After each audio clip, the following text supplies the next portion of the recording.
জুরাইদ নামক এক আবেদের ঘটনা আছে। বেচারা আবেদ ছিল, মায়ের বদ্দয় লজ্জা পাইতে হয়েছে। বাবাজি বেচারা এক ঘরের মধ্যে ইবাদত করতো, বের হতো না। তার মা তার ঘরের দরজা আসিয়া কো, জুরাইদ দরজা খুলো রে। জুরাইদ নামাজের মধ্যে করলাম, তোমার ডাকে সাড়া দিব না মায়ের ডাকে সাড়া দিব। এই চিন্তা করতে করতে মা দরজার সামনে থেকে চলে গেছে। দ্বিতীয় দিন আবার মা আসছে, আবার আল্লাহর কুদরত বোঝা যায় না জুরাইদ নামাজে। আবার বলে, বাবা জুরাইদ দরজা খুলো। আল্লাহর কুদরত বোঝা যায় না। জুরাইদ নামাজে তাকিয়া করলা, তোমার ডাকে সাড়া দিব না আমার মায়ের ডাকে সাড়া দিব। এইভাবে মা চলে গেল। তৃতীয় দিন আবার মা আসছি, জুনাইদ আবার নামাজি, আবার ডাকতেছি। জুনাইদ মনে মনে করলা, তোমার ডাকে সাড়া দিব না মায়ের ডাকে সাড়া দিব। এই করতে করতে মা দুই হাত বাড়াইয়া করলা, আমি 3 দিন আমার সন্তানের দরজায় এসেছি, আমার দরজা খুলে আমার চেহারা দেখতে চায় নাই। ও মালিক, আমার জুনাইদ রে, বেশ্যার চেহারা না দেখে তুমি মরণ দিও না রে। নাউজুবিল্লাহ। মা বদ্দা দিয়ে দিছে।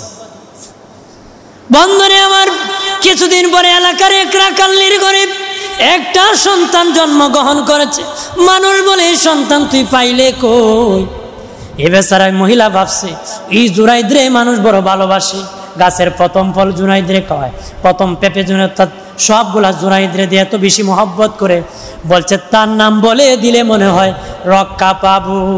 ওই রাকাল্লি কয়, এই বাচ্চা তো হলো ওই আবেদ জুরাইদে। এমনি বলে দিছে। মানুষ কয়, বেচারা ভাবছিলাম বড় বুজুর্গ, এবারে তলে তলে কুকাম আকাম করে, ধরো এই মহিলা চলো জুরাইদের দরজায়। আল্লাহর ওলি জুরাইদের দরজার মধ্যে এই মহিলা নি এলাকার মানুষ দাঁড়ায়, জুরাইদ দরজা খুলো, বাচ্চার অধিকার দাও, তলে তলে বাচ্চা জন্ম দেও, আর বাচ্চাদের অধিকার দেও না। জুরাইদ সেজদায় পড়ে কল্লা, তুমি তো জানো গো, আমি তো ঘর থেকে বাহির হই না, কিভাবে আমি জিনা করলাম আর কোন সময় বাচ্চা হলো।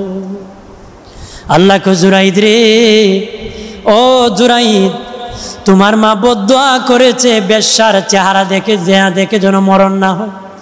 এই জন্য আমি আল্লাহ বেশ্যাকে তোমার দরজায় হাজির করছি। জুরাইদ বলে, আল্লাহ আমি তো নির্দোষ। আল্লাহ কই, তোমার ইজ্জত আমি রক্ষা করব। কিভাবে রক্ষা করবা? দরজা খুলো, দেখবা ওই বাচ্চা রাকাল্লির কুলের মধ্যে আছে। সকল যখন তোমার কথা বলবে, তখন তুমি বলবা ওই বাচ্চা বলে দিবে তার বাবাকে। আল্লাহ কথা বলবো নি? কথা কই, কথা কইতে পারে কে? জোরে কর। জুরাইদ বাহির হয়ে বলে, আমার বাচ্চা না, ওই বাচ্চা তার বাবার পরিচয় দিয়ে দিবি। দাঁড়া, ওইটা একটু কত হইলো? বাচ্চা কথা কয়। ধোল্লার মধ্যে 3 বাচ্চা কথা বলেছিল, আর জুরাইদের পবিত্রতা রক্ষার জন্য ওই বাচ্চা কথা বলেছিল।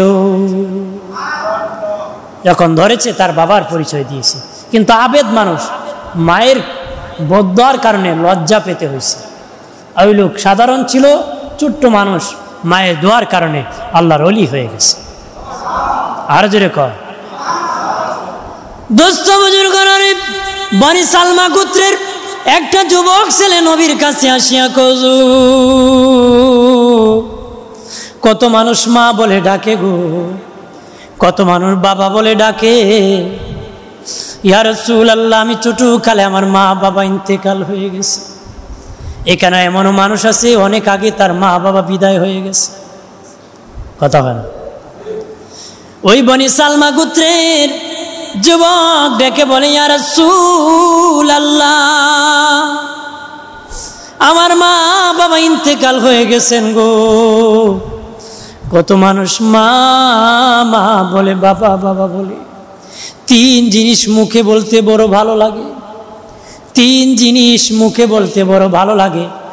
আল্লাহর জিকির, আল্লাহর নাম নিতে মুখে বড় ভালো লাগে, নবীর দুরূদ পড়তে মুখ বড় ভালো লাগে, আর মা বাবা বলতে বড় ভালো লাগে রে। ওই বনি সালমা গোত্রের যুবক ছেলে বলে, হুজুর কত মানুষ মায়ের সেবা করে, বাবার সেবা করে, তারা সেবা করে খেদমতের সওয়াব পায়, আমার মা নাই বাবা নাই, আমার কি খেদমতের দরজা খোলা আসেনি গো? শোনেন, যাদের মা বাবা নাই তাদেরকে বলতেছি যে আপনাদের কি মা বাবার সেবা করার সুযোগ আছে কিনা? যুবক ছেলে ডেকে বলি, ইয়া রাসূলুল্লাহ, জীবিত থাকতে মা বাবার সেবা করে সওয়াব হয়, আমার মা বাবা নাই, তাদের সেবা, তাদের খেদমতের সব পদ্ধতি আছেনি, খেদমত করার সুযোগ আসেনি? নবী বলেন, ও বাবা যুবক, 5টা খেদমতের ব্যবস্থা আছে। কয়টা? 5টা। মা বাবা মরে যাওয়ার পরও এই 5টা কাজ করলে, দুনিয়ায় থাকতে সেবা করলে যে সওয়াব হতো, ইন্তেকালের পরে 5 কাজ যদি করতে পারেন, সেবা করার সওয়াব আমলনামায় থাকে। নবী বলেন, 1 নম্বর, তোমার মা বাবার জন্য বেশি বেশি করে দোয়া করো। আর আমার আল্লাহ এই দোয়া কোরআনে শিখিয়ে দিয়েছে, রব্বির রহমহুমা কামা রাব্বায়ানি সগীরা। তোমরা বেশি বেশি করে মা বাবার জন্য দোয়া করো। নামাজের পরে যারা নামাজ পড়েন জামাতের সাথে, একে একেই পড়েন, যেভাবে পড়েন, সালাতের পরে হাত বাড়াইয়া আল্লাহর প্রশংসা করবেন, নবীর দুরূদ পড়বেন, মা বাবার জন্য দোয়া করবেন। যদি করতে পারেন রে, তোমার দোয়াটা আল্লাহর দরবারে কবুল হয়ে যাবে। বেচারা দোয়াই করতে রাজি না, দোয়া করবো কই থেকে? কথা হয় না। নামাজ পড়ে কার ঘাড়ে ফাড়া দিবে না কই ফাড়া দিবে, এটির কোনো ভ্যালু নাই, আসেনি? জোরে ক।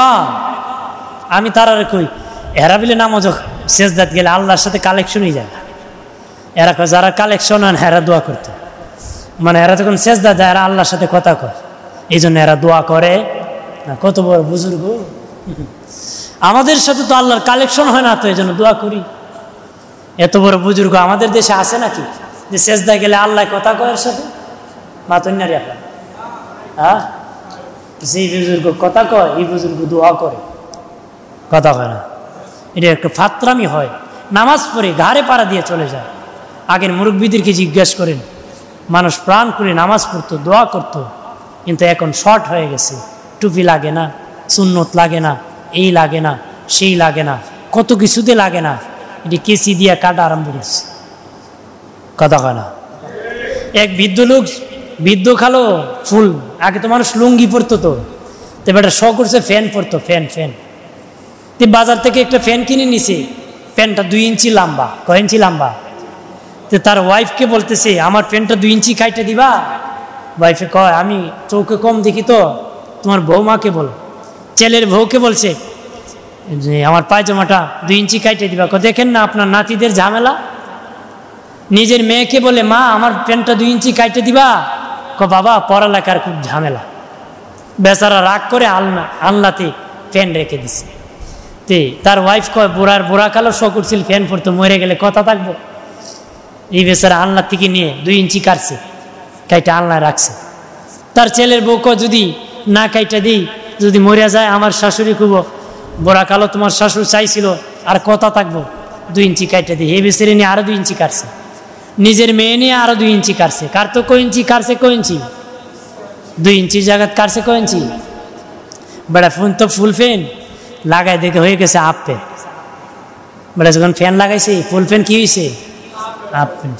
তা আমরা হাফ প্যান্ট মার্কা মুসলমানের আবির্ভাব হয়েছে, খালি কাটে কাটে।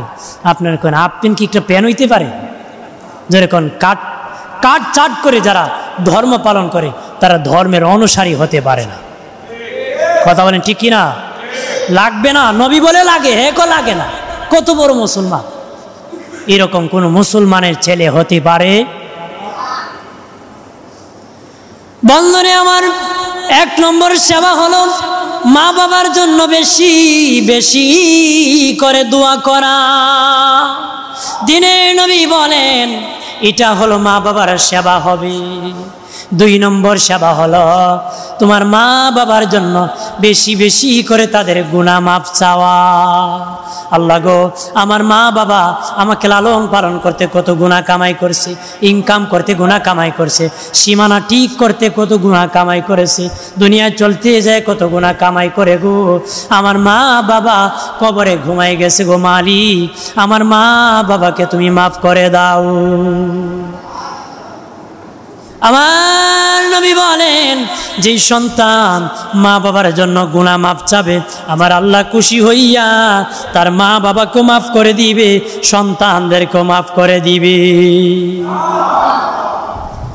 3 নম্বর সেবা হলো 3 নম্বর সেবা হলো নবী বলেন তোমার মা বাবা কোনো ওসিয়ত করে থাকলে, কোনো ঋণ থাকলে পরিশোধ করো, কোনো ওসিয়ত থাকলে পূরণ করো। তোমার মার বাবার কাছে একটা মানুষ পাওনা পাবে, পাওনাটা আদায় করে দাও। তোমার বাবা দোকানে চা খেয়েছিল, হঠাৎ করে ইন্তেকাল হয়েছে, দোকানের মালিক টাকা পাবে, আদায় করে দাও। কোনো ওসিয়ত করে থাকলে পূরণ করো, ঋণ থাকলে আদায় করো। 3 নম্বর যারা ঋণ পরিশোধ করবে মা বাবার, বাবাজি ওসিয়ত পূরণ করবে, তাহলে মা বাবার সেবা করার সওয়াব পাবে। 4 নম্বর মা বাবার রেখে যাওয়া আত্মীয়র সাথে ভালো সম্পর্ক রাখা।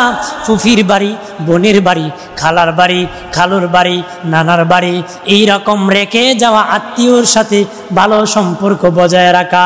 রেখে যাওয়া আত্মীয়র সাথে 4 নম্বর ভালো সম্পর্ক বজায় রাখলে মা বাবার সেবা করার সওয়াব আমলনামায় পাইবারি।